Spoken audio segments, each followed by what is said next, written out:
The Holy Gospel, according to St. Luke, the 16th chapter. Jesus told his disciples a story about dishonesty, including its nature of spreading until it infected everyone that it touched. And in this story, all four of the players of Jesus' cast of characters.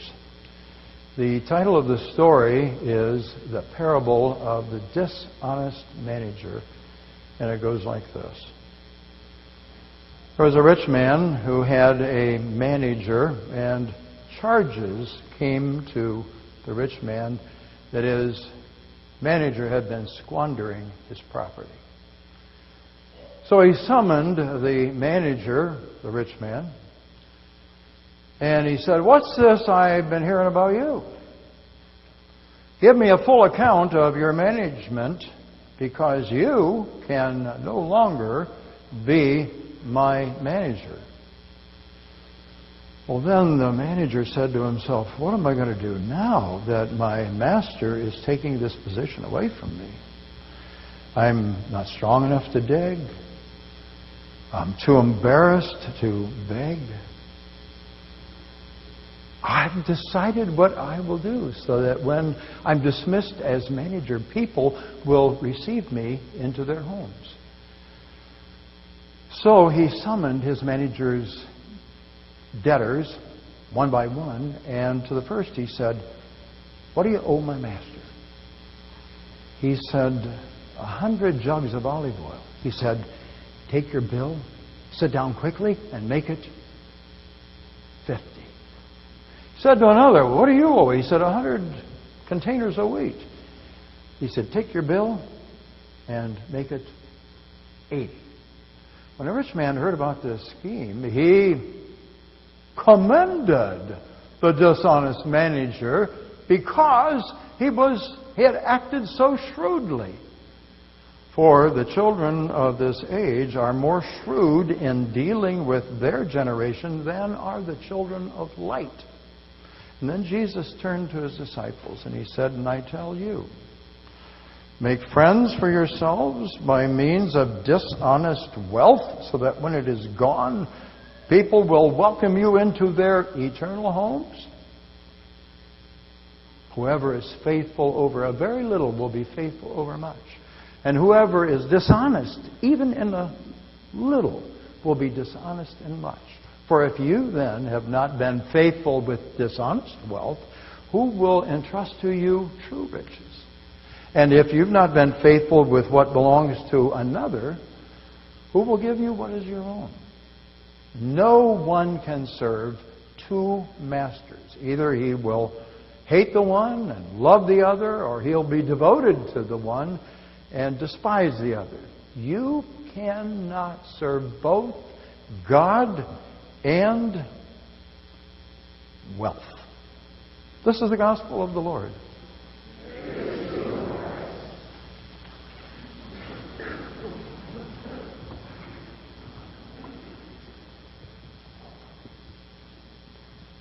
About a month ago, my friend Jim Evans said, "I read in the church newsletter you're going to be preaching in September." I say, "Oh, that's right." He said, "Did they give you a text?" I said, "No, I think they assumed I'd preach on the text for the day. But you know what? I think I drew the short straw." He said, "How's that?" He said, I said, "Well, this is the one text, and every 3 years when it comes up, every preacher I know plans on being out of town."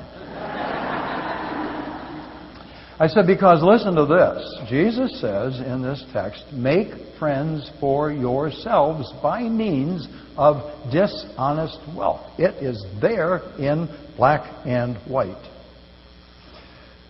It's no secret that church people have been troubled by this verse 9 through the centuries, because we're all accustomed to taking Jesus' words literally, because in the belief that he, above all people, says what he means and means what he says. True, but not literally true in this case, argues Elton Trueblood, the beloved Quaker theologian who for decades graced the faculty over at Earlham College. He said, you can try to manipulate this any way you want. You can use the usual interpretations like this one, that Christ was advocating that his followers ought to be as shrewd and devious with matters of faith as crooks and rogues are with worldly matters. But, Trueblood said, that could not be Jesus' intent. There's only one explanation for verse 9. Christ was joking. And the disciples would have gotten it. And so, did you notice when I recited that verse 9, I lifted an eyebrow and I put a question mark at the end of the sentence. Make friends for yourselves by means of dishonest wealth. Trueblood's seminal work is his philosophy of religion. If you took religion in college, you might have run into that as a text. But his best read work is his book, The Humor of Christ. And he argues in this book that we miss so much of Christ's humor because Middle Eastern humor is so different from ours. It employs sarcasm and irony and hyperbole. Christ often used humor to cut through traditional misconceptions in order to express a gospel truth in a clever and an amusing way. Because humor makes a point memorable and it makes it repeatable, whereas your literal didactic statement is usually quickly forgotten. So in this case, and this is a direct quote from the Trueblood book, Christ is making a statement so preposterous that the sensitive hearer is supposed to be able to see that the clear intent is the exact opposite of the literal statement. So rest assured, Christ is not advocating that we as church do anything by means of dishonest wealth. Now, we ought to get this because we actually do employ this kind of humor very often. Let's say your granddaughter visits you and pulls back a sleeve and asks you to look at the new tattoo. And you say, well, don't we look pretty? And if she takes that literally, she probably didn't pick up on the truth of your opinion. Now, what we can take literally out of this text comes after the controversial verse 9, and it goes like this. Whoever is faithful over a very little will be faithful in much. And I do think that Christ wants to say that to Epiphany today in his evaluation of our 60 years of ministry. Because each one of us, in his own way, has tried to be faithful with that little part of ministry that was given to us. And the result is that together our faithfulness has produced much in these 6 decades. When Pastor Charlie first contacted me, he said, why don't you use the sermon time to cover ministry in the years 1979 to 2000? How much time do you have? And of course, that's impossible. So, with this text as a launching point, I decided to try to identify that one thing that characterized my experience through those years, and that one thing would be humor. We had a good time because Christ blessed us with lots of life lessons to laugh about, and that's what made ministry so enjoyable for me. If you go all the way back to 1959, and the founders of our church, where nothing was here, they were meeting in some room and casting about for a name for our church. By that time in Dayton, there were a lot of Lutheran churches, and all the good names were taken. St. Paul, St. John, Hope, Faith, Zion, Good Shepherd, they're all taken, and we got stuck with a name that hardly anybody in our community is able to spell, let alone pronounce. But the name Epiphany has provided us with some good and meaningful laughs. Maybe you've heard them. Some in our community will pronounce it Epiphany. TH. Well, okay. Pith, like in a pithy saying, you look it up in the dictionary, it means getting to the essence of what you do. And I think that we do now have, after all of these longer versions, a pithy mission statement that is going to serve us well for many years to come. We love Jesus by serving others. Epiphany.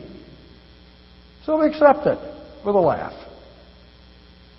One time I was opening the mail and I noticed that we were addressed as Tiffany Lutheran Church.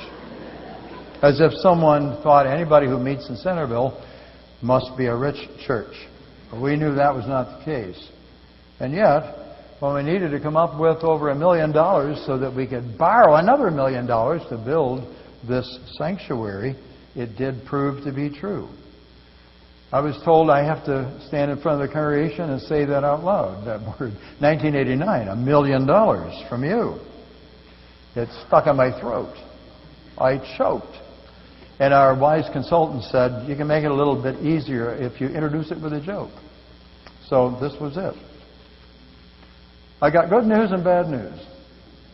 The good news is that God has already given us all the money we need to build this church. Bad news is, it's still in your pockets.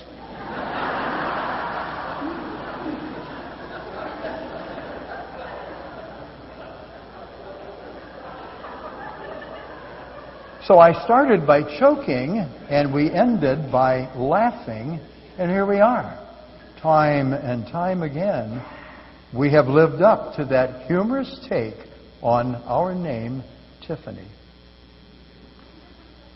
One time I was manning the phones, and someone called up and said, hello, is this Epitome Lutheran Church? Well, it could be more humorous than that, but we have learned, and we stack up all our priorities in this life. Christ and His church come out on top. They are the epitome. It was very humorous, but it was also very true. Got time for a farm story? I think it was the spring of 1947. I would have been about 10 years old. Our little country church was in deep grief because we had lost our longtime, dearly loved preacher to a large city congregation. And the coming Sunday was to be the first Sunday for our new preacher. My dad rarely set the alarm clock, but on this Sunday he insisted we do so that we could be at church a little bit early. He was worried, I think, that some of our neighbors might stay home out of loyalty to the old preacher, or maybe go to a different church out of protest of the new guy. So we were up early, wolfed down our breakfast, did the barn chores assigned to each one of us, got dressed in our Sunday best, climbed into our 46 Dodge, and made for church. As we came up to the parking lot, my dad need not have worried. What's this? Despite our early arrival, the parking lot was nearly full. Our usual pew, where we had sat for generations, was full of strangers, likely usurped by the family and friends of that new preacher. So with good nature, we squeezed 5 seats into the Sunday school room, which served as our overflow. The pastor got up and motioned for the congregation to stand and to sing what we thought was the opening hymn. But instead of the choir marching in, the choir marched out. My dad leaned over to my mom and said, this new guy's not been here for a week and he's already radically changing things. He's starting at the end and he's working backwards. She smiled, looked around, and then she started laughing. Just hold that thought till the end of the sermon. Prior to that, I'd like to share 3 stories that illustrate the humor of Christ through which He has been able to teach us important gospel truths. Story 1.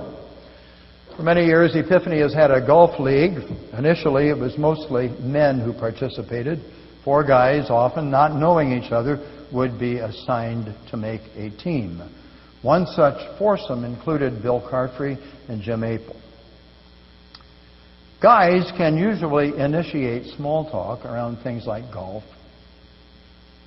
but not much sharing of personal information. Could be relationship building. After several holes, Carfrey said, "Hi, I'm Bill." Apel said, "I'm Jim." Several holes later, Jim says, "Where are you from, Bill?" He says, "Columbus." "Really? Me too." After each hole, something else was learned. "What part of town you live in?" He said, "Well, a part of town that you never heard of. Try me. Hilltop." "Hilltop? No kidding, that's where I live too." "Did you graduate from West?" "Yeah." "So, what street did you live on?" "Warren." "Get out of here." "Me too. North of Broad or south of Broad?" "North Warren." "Really? What was your house number?" 47. 47? That's where I lived. "Which bedroom did you sleep in?" He said, "As you look at the house from the street, the one on the right upstairs." And the other one said, "That's where I slept." There were about 10 years difference in their ages. So you can see how, with the change in house ownership, that'd be possible. And they laughed, and the other two in the foursome laughed. They couldn't stop until they told the whole golf league, and they couldn't stop until they made a call on me and told me. And after I heard it, I felt like slapping my knee and saying, "Boy, that is a good one." And I'm sure Christ felt the same way, because he was often trying to make that same point with us. When you gather, you think you're a room full of strangers. You're not. You're all related. You're not just neighbors. You are siblings. And if we talk with each other and ask the right questions, we will find out that we have a lot in common. And with that knowledge, it's not only imperative, but it is easy for us to love Jesus by caring for each other. Story 2. In 1989, we began to build this church. Pastor Greg Van Dunk and I signed up for a conference on church growth out in Phoenix. And we did indeed bring back a lot of good ideas and understandings that contributed to our phenomenal growth in that era. When we booked our flights, the agent said, "Now, if you would just stay 2 more days, I would get you a cheaper rate and save Epiphany significant money." We're conservatives, we're Lutherans. We took them up on it, even though it was a hard time explaining it to the church council.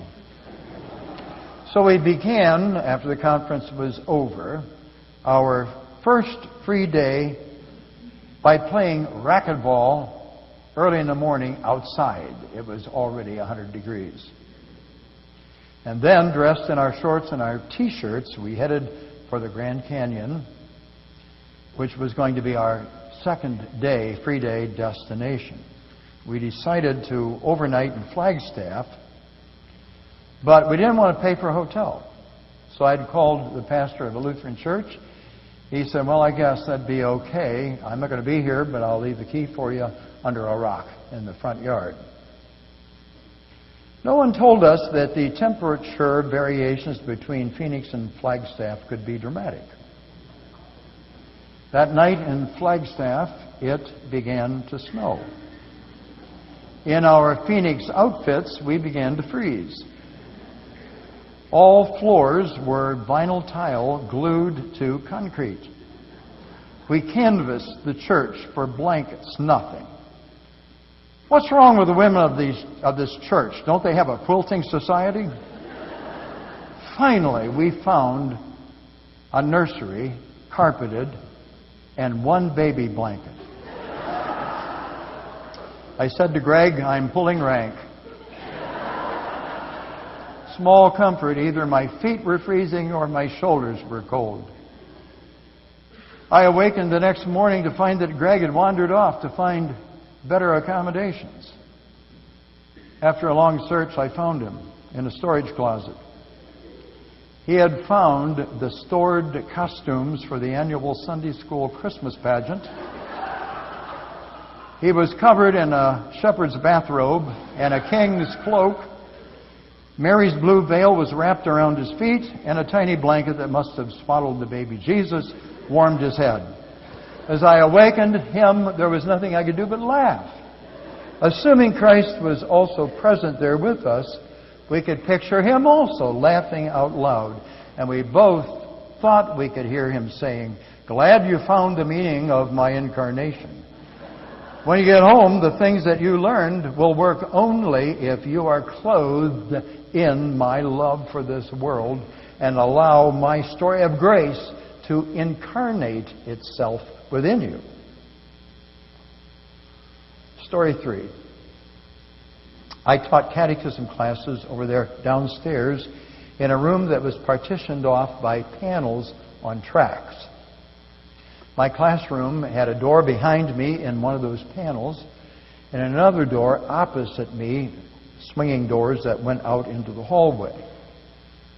For this particular session, I had developed a lesson plan, and my goal was to get the students to think of their life as a journey from birth to the promised life to come.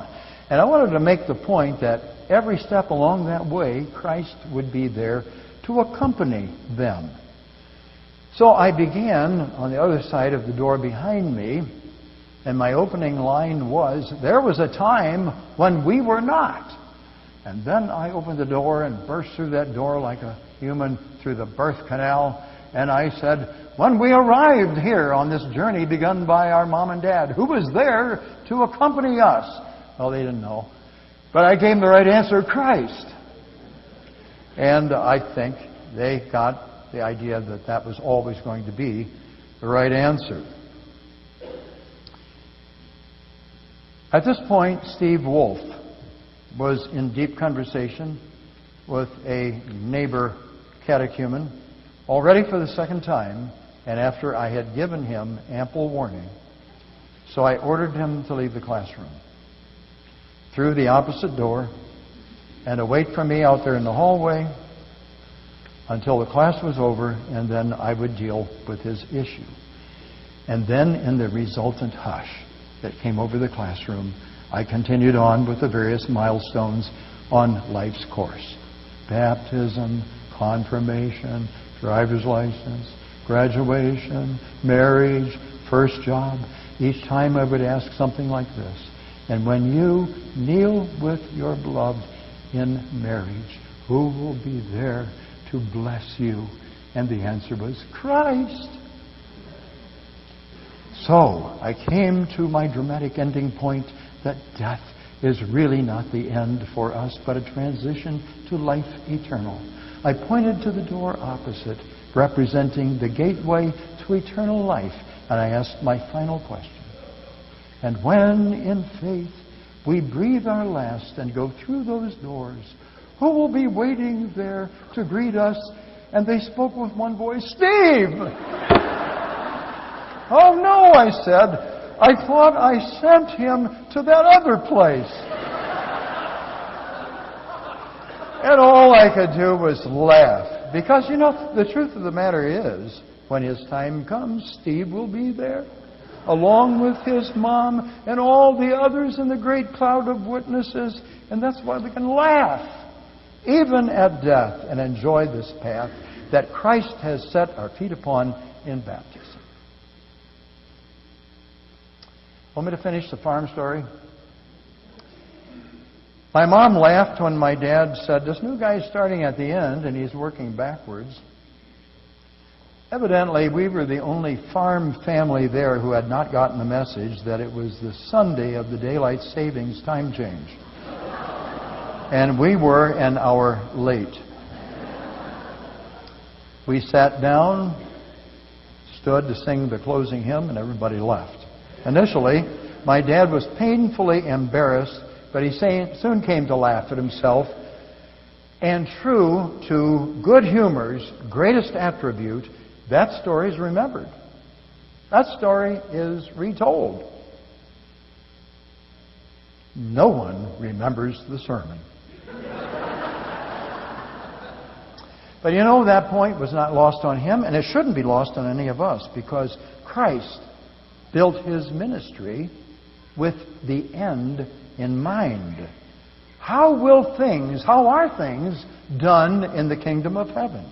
In the end, love will prevail. In the end, truth will be told. In the end, honesty will be honored. In the end, faith will be our greatest treasure. In the end, giving will be the prime reason for getting. Starting at the end is what Jesus had in mind when He invited us to pray, Father, may Your will be done here, now, as it is already being done in heaven. So my word is Epiphany. Begin with the end vision and then work backwards to put that vision in place among us now. And may each one of us be faithful as we manage the small part of the gospel story given to us. And may we always be prepared to enjoy a good laugh along the way. Amen.